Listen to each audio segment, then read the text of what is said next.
व त्यागाने पावन झालेली भूमी, तसंच आपल्या सर्वांचं आराध्य दैवत विठोबरायाचं दर्शन घेण्यासाठी तुम्ही आम्ही सर्वजण दरवर्षी इथं येत असतो. इथं आल्यानंतर आपल्या जीवनामधला जो कुठला आनंदाचा क्षण असेल आपण या भूमीमध्ये साजरा करतो. एखादी अडचण असेल त्या अडचणीला सामोरं जाण्यासाठी शक्ती दो, असं आपण विठोबा चरणी तिथं प्रार्थना करतो. आपण कुठेही असं म्हणत नाही की आम्हाला आयती मदत कर, आपण म्हणतो फक्त शक्ती दे.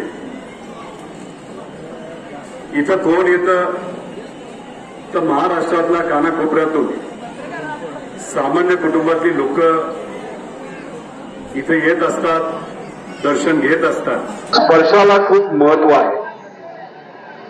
आज तुमच्या सर्वांच्या साक्षीने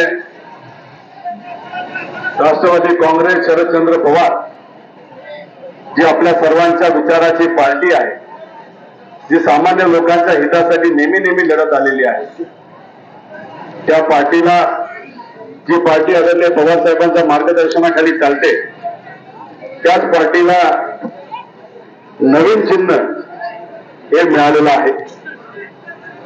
आणि त्याच चिन्हाला आज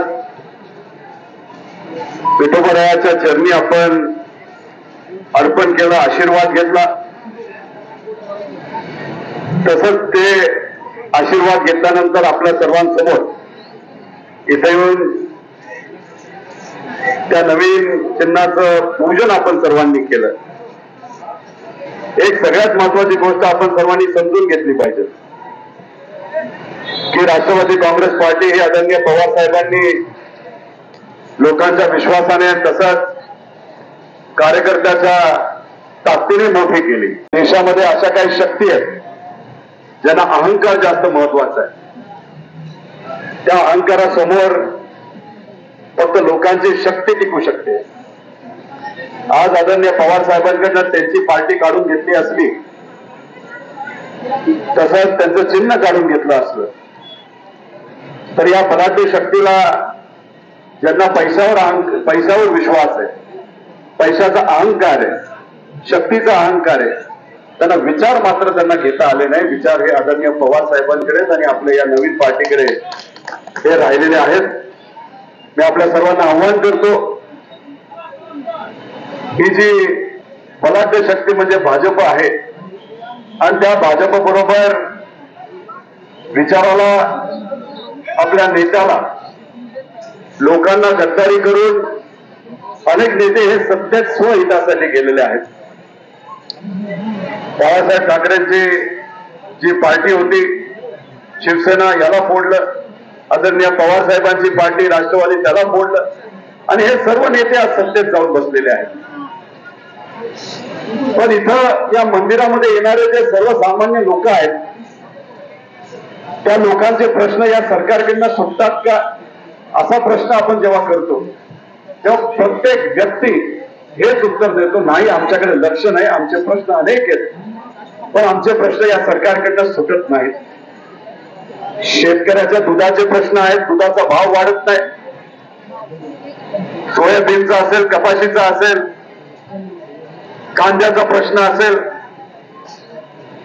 जे काही शेतामध्ये फर्टिलायझर आणि इतर गोष्टी ज्या टाकल्या जातात त्याच्या किमती वाढल्या, पेट्रोल डिझेलच्या किमती वाढल्या, ज्याच्यामध्ये शेतकऱ्याला अडचण येतेच, पण सामान्य लोकांना सुद्धा अडचण सोसावी लागते. युवा डिग्री घेऊन शिकत आहेत पण हाताला काम नाही. त्या बेरोजगार युवांचा प्रश्न खूप मोठा आहे.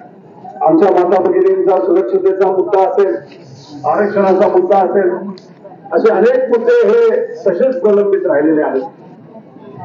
पण संतांनी जो आपल्याला विचार दिला, ज्याच्यामध्ये एकोपा, बंधुभाव, भेदभाव न करणं, हाच विचार आपल्याकडनं कुठेतरी हिसकावून घेत आहे. आणि आपल्या या संतांच्या भूमीमध्ये भेदभाव, राजकारण, धर्मवाद, जातीवाद आणि ह्या सगळ्या गोष्टी कशाला तर फक्त सत्तेत यायला पाहिजे. आपल्याला हाताला काम आणि पोटाला अन्न पाहिजे, याच्या कोणी आज बोलत नाही.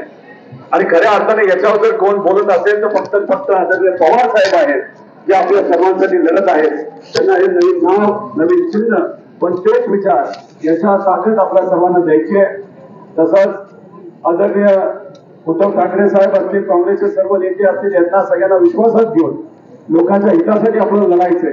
आणि ती शक्ती आज आपण इथून घेत आहोत. त्यामुळे आपण सर्वजण एवढ्या मोठ्या संख्येने आलात, विठोबरायाचं दर्शन घेऊन, आशीर्वाद घेऊन. याच्या पुढे एक दिवस, एक तास, एक मिनिट सुद्धा घालवायचा नाही. लोकांच्या वतीने या बलाढ्य शक्तीच्या विरोधात आपल्याला लढायचंय. कितीही ताकद लावा, पैशाची लावा, त्याच्या विविध संस्थेची लावा, आम्ही लोकांबरोबर आहोत. लोकांचा विश्वास घेत, कार्यकर्त्यांना विश्वासात घेत आपल्या या बलाढ्य शक्तीच्या विरोधात लढायचे आणि विजय हा आपला होणारच. त्यामुळे लढायचं आणि फक्त लढण्यासाठी लढायचं नाही, तर जिंकण्यासाठी लढायचं. विजय हा आपलाच आहे. एवढंच या ठिकाणी सांगतो. रामकृष्ण.